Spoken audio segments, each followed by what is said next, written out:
प्रिय छात्रों, आज इस व्याख्यान के क्रम में धर्मशास्त्र विषय के अंतर्गत सप्तम अध्याय में वर्णित राजधर्म के कुछ अंश हम लोग पहले पढ़े थे।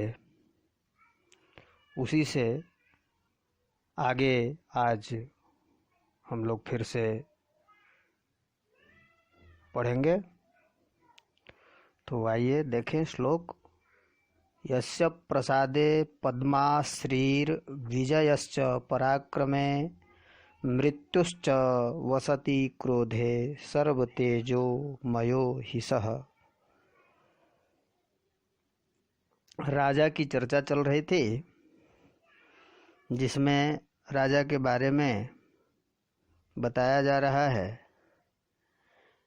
कि राजा की प्रसन्नता में श्री अर्थात लक्ष्मी का निवास होता है और राजा के पराक्रम में विजय तथा क्रोध में मृत्यु निवास करता है। इसलिए वह राजा सर्व तेजोमय कहा गया है। यम यस्तु द्वेष्टि सम्मोहात् स विनश्यत्यसंशयम् तस्य ह्यासु विनाशाय राजा प्रकुरुते मनः। अर्थात राजा को यदि कोई भी अज्ञान बस द्वेष करे राजा से, तो वो शीघ्र ही नष्ट हो जाता है। क्योंकि राजा यदि अपने मन से विचार करके और ऐसा विचार कर ले किसी के बारे में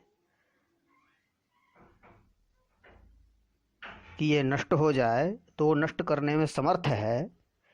इसलिए राजा के साथ यदि कोई द्वेष करे अज्ञानवश भी, तो निस्संदेह ही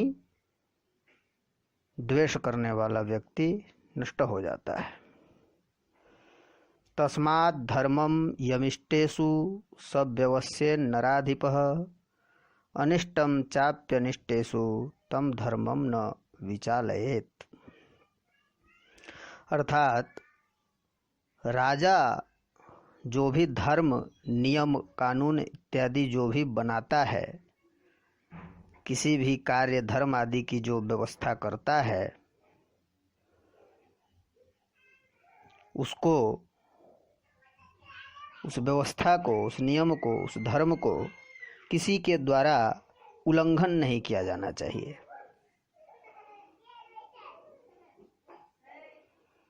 क्योंकि राजा सर्वथा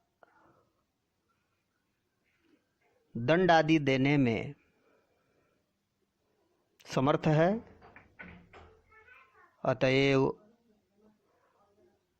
उसके बारे में बताया गया है कि जो भी उसके नियम कानून उसके द्वारा बनाए गए, उसका उल्लंघन नहीं करना चाहिए।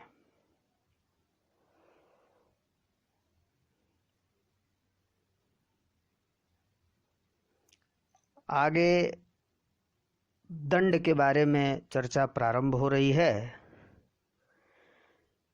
क्योंकि राजा के लिए दंड ही जो है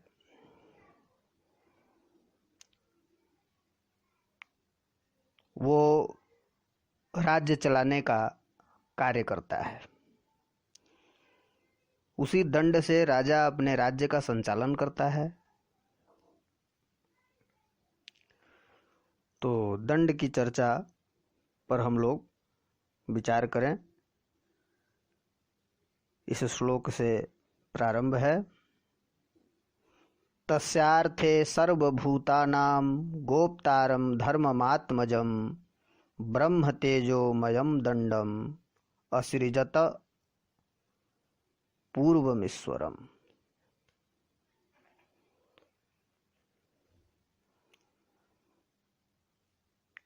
अर्थात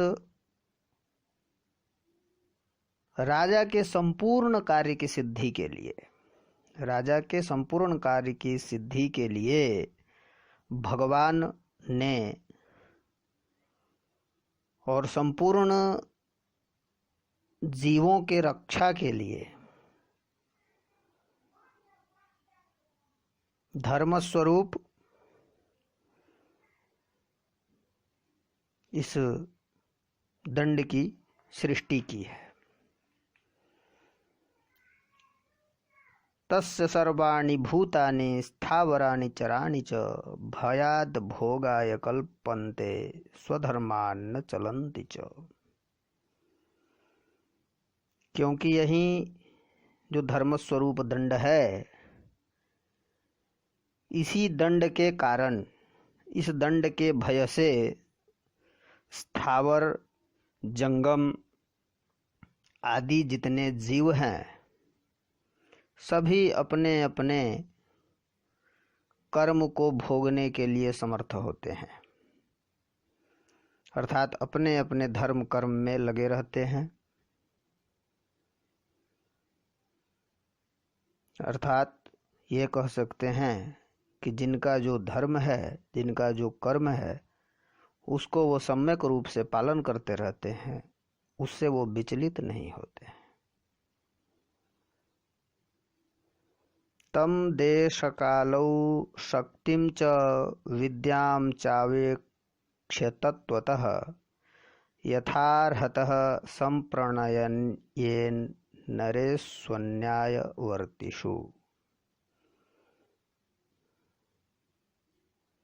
राजा को सदैव देश काल, दंड की शक्ति, विद्या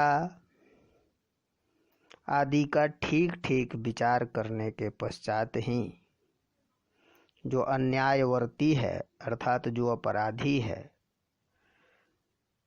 उस व्यक्ति को शास्त्र के अनुसार दंड देना चाहिए। जो राजा के लिए दंड देने का विधान बताया है कि राजा तो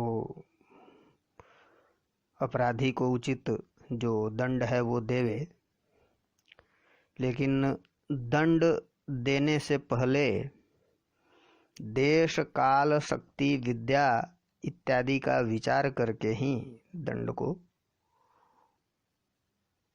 प्रयुक्त करे। स राजा पुरुषो दंडः स नेता शासिता च सः चतुर्णामाश्रमाणां च धर्मस्य प्रतिभूः स्मृतः।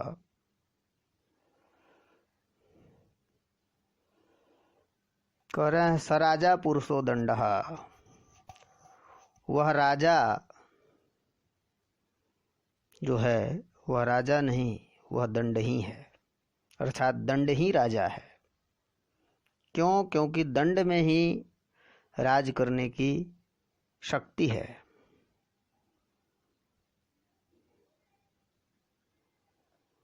वह दंड ही जो है वो नेता है, दंड ही शासन करने वाला है।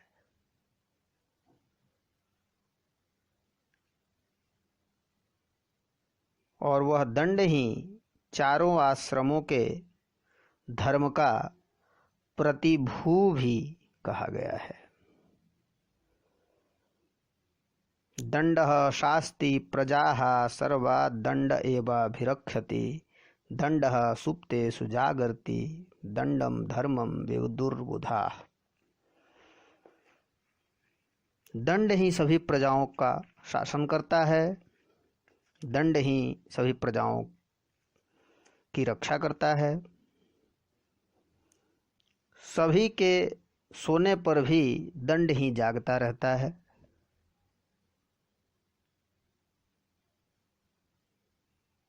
इसलिए विद्वान लोग दंड को धर्म कहते हैं।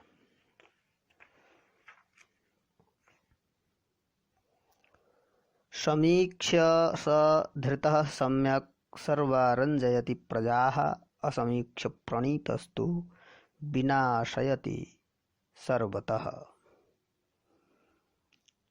इसलिए शास्त्र के अनुसार यथावत विचार करके ही दिया गया जो दंड है वह सब प्रजाओं को अनुरक्त करता है। और यदि बिना विचार किए प्रमादवश धन लोभ इत्यादि से दिया गया जो दंड है वो सभी के तरफ से जन धन इत्यादि का नाश करता है अर्थात अयश भी देता है। यदि न प्रणयेत राजा दंडम दंडे स्वतंत्रितः शूले मत्स्या निवापक्षन दुर्बलान बलवत्तराः। यदि राजा प्रमादवश दंड के योग्य जो अपराधी हैं उनको उचित दंड नहीं देता है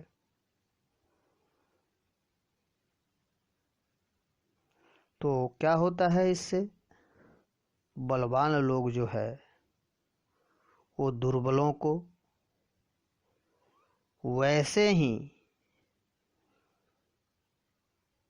पकाने लगते हैं जैसे मछलियों को किसी लोहे के छड़ में उसको छेद करके और पकाया जाता है। उसी प्रकार से बलवान लोग दुर्बल लोगों को सताने लगते हैं। इसलिए राजा को सदैव उचित दंड का प्रयोग करना चाहिए।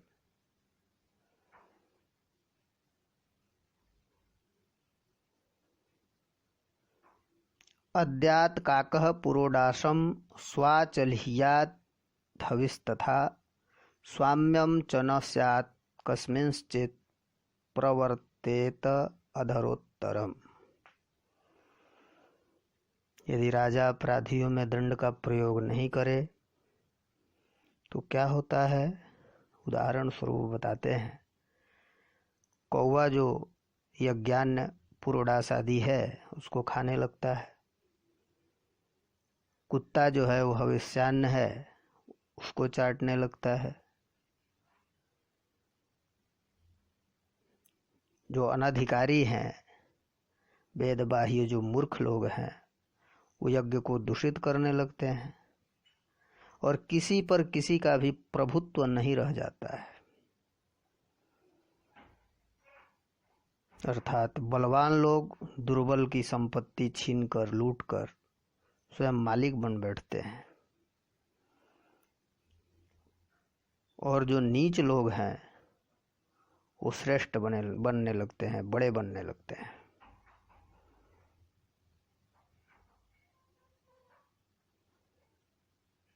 सर्वो दंडजितो लोको दुर्लभो ही शुचिर्नरः दंडस्य ही भयात् सर्वं जगद भोगाय कल्प्यते। सब लोग दंड से ही जीते हैं। दंड के द्वारा ही सभी लोग जीते गए हैं। दंड के भय से ही नियमित होकर सभी लोग अपने अपने कार्य में लगे हुए हैं और बिना दंड के स्वभाव से ही शुद्ध मनुष्य जो है वो दुर्लभ है। दंड के भय से ही संपूर्ण संसार अपने अपने भोग को भोगने के लिए समर्थ होता है। तो इस प्रकार हम